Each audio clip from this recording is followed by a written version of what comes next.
This is The Time Machine, annotated, the original 1895 unabridged and complete edition, written by H.G. Wells, narrated by ElevenLabs Digital Audio Voice Anarita 2. Chapter 11. The Palace of Green Porcelain. I found the Palace of Green Porcelain, when we approached it about noon, deserted and falling into ruin. Only ragged vestiges of glass remained in its windows, and great sheets of the green facing had fallen away from the corroded metallic framework. It lay very high upon a turfy down, and looking north-eastward before I entered it, I was surprised to see a large estuary, or even creek, where I judged Wandsworth and Battersea must once have been. I thought then, though I never followed up the thought of what might have happened, or might be happening, to the living things in the sea. The material of the palace proved on examination to be indeed porcelain, and along the face of it I saw an inscription in some unknown character.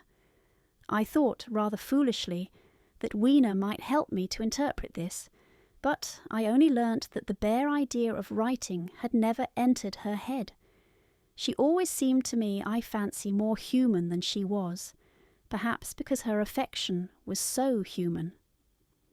Within the big valves of the door, which were open and broken, we found instead of the customary hall a long gallery, lit by many side windows. At the first glance I was reminded of a museum. The tiled floor was thick with dust, and a remarkable array of miscellaneous objects was shrouded in the same grey covering. Then I perceived, standing strange and gaunt in the centre of the hall, what was clearly the lower part of a huge skeleton. I recognised by the oblique feet that it was some extinct creature after the fashion of the megatherium. The skull and the upper bones lay beside it in the thick dust, and in one place where rainwater had dropped through a leak in the roof, the thing itself had been worn away. Further in the gallery was the huge skeleton barrel of a brontosaurus. My museum hypothesis was confirmed. Going towards the side, I found what appeared to be sloping shelves, and clearing away the thick dust, I found the old, familiar glass cases of our own time. But they must have been airtight to judge from the fair preservation of some of their contents. Clearly we stood among the ruins of some latter-day South Kensington. Here, apparently, was the paleontological section, and a very splendid array of fossils it must have been, though the inevitable process of decay that had been staved off for a time, and had, through the extinction of bacteria and fungi, lost 99 hundredths of its force, was nevertheless with extreme sureness, if with extreme slowness, at work again upon all its treasures. Here and there I found traces of the little people in the shape of rare fossils broken to pieces or threaded in strings upon reeds, and the cases had in some instances been bodily removed, by the Morlocks, as I judged. The place was very silent. The thick dust deadened our footsteps. Weena, who had been rolling a sea urchin down the sloping glass of a case, presently came as I stared about me, and very quietly took my hand and stood beside me. And at first I was so much surprised by this ancient monument of an intellectual age that I gave no thought to the possibilities it presented. Even my preoccupation about the time machine receded a little from my mind.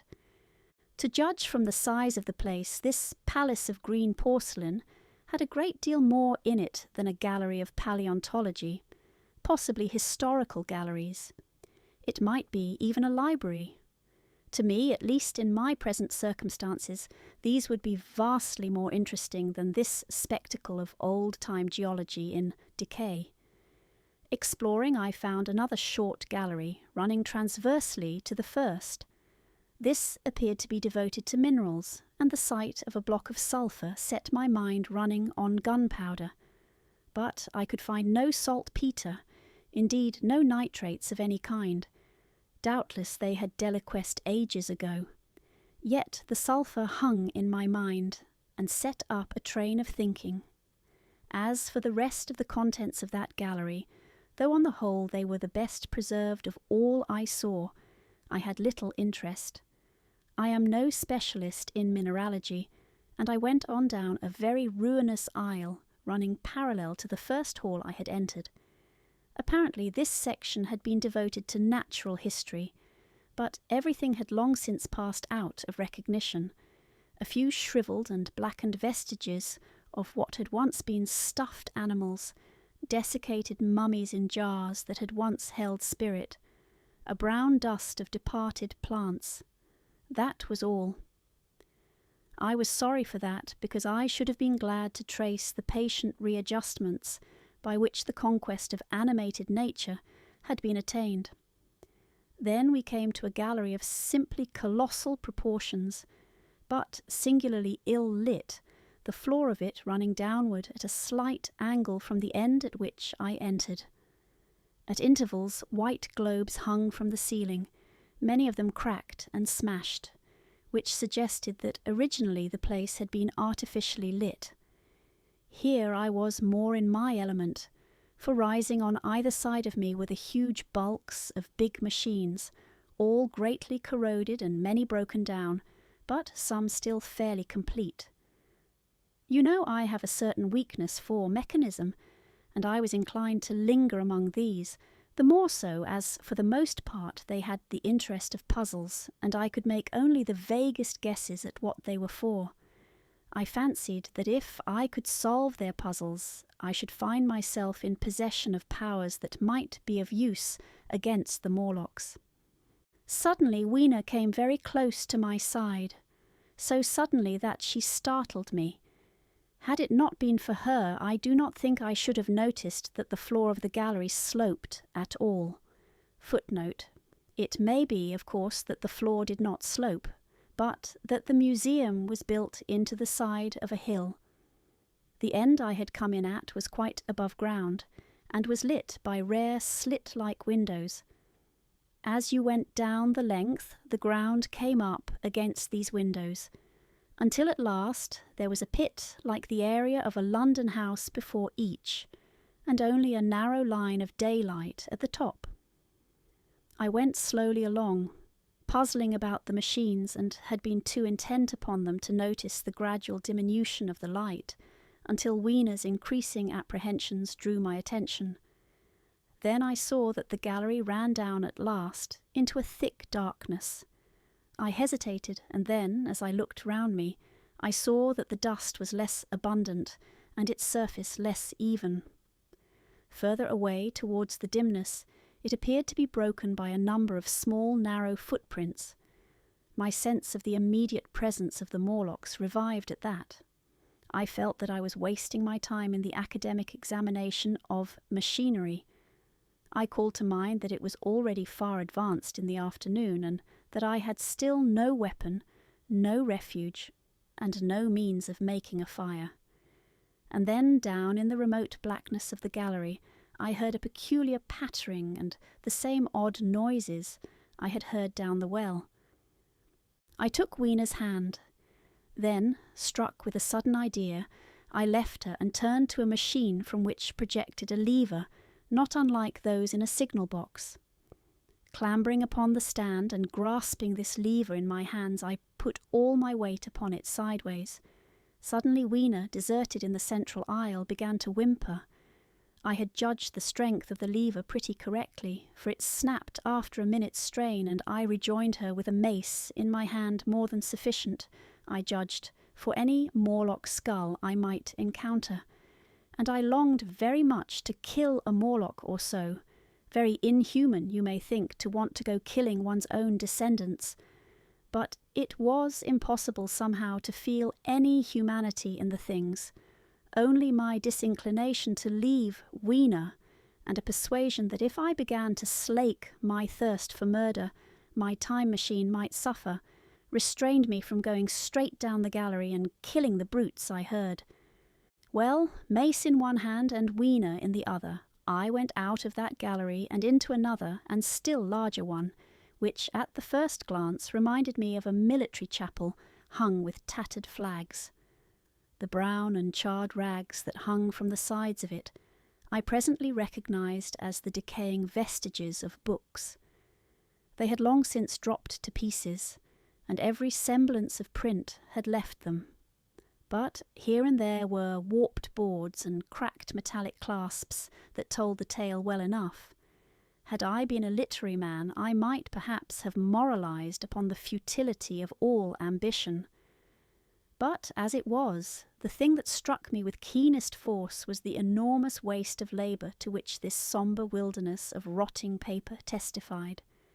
At the time, I will confess that I thought chiefly of the philosophical transactions and my own 17 papers upon physical optics. Then, going up a broad staircase, we came to what may once have been a gallery of technical chemistry, and here I had not a little hope of useful discoveries. Except at one end where the roof had collapsed, this gallery was well preserved. I went eagerly to every unbroken case, and at last, in one of the really airtight cases, I found a box of matches. Very eagerly I tried them. They were perfectly good. They were not even damp. I turned to Weena. "Dance!" I cried to her in her own tongue, for now I had a weapon indeed against the horrible creatures we feared. And so, in that derelict museum, upon the thick, soft carpeting of dust, to Weena's huge delight, I solemnly performed a kind of composite dance, whistling The Land of the Leal as cheerfully as I could. In part it was a modest can-can, in part a step dance, in part a skirt dance, so far as my tailcoat permitted, and in part original, for I am naturally inventive, as you know. Now, I still think that for this box of matches to have escaped the wear of time for immemorial years was a most strange. As for me, it was a most fortunate thing. Yet, oddly enough, I found a far unlikelier substance, and that was camphor. I found it in a sealed jar that by chance, I suppose, had been really hermetically sealed. I fancied at first that it was paraffin wax, and smashed the glass accordingly. But the odour of camphor was unmistakable. In the universal decay, this volatile substance had chanced to survive, perhaps through many thousands of centuries. It reminded me of a sepia painting I had once seen done from the ink of a fossil belemnite that must have perished and become fossilized millions of years ago.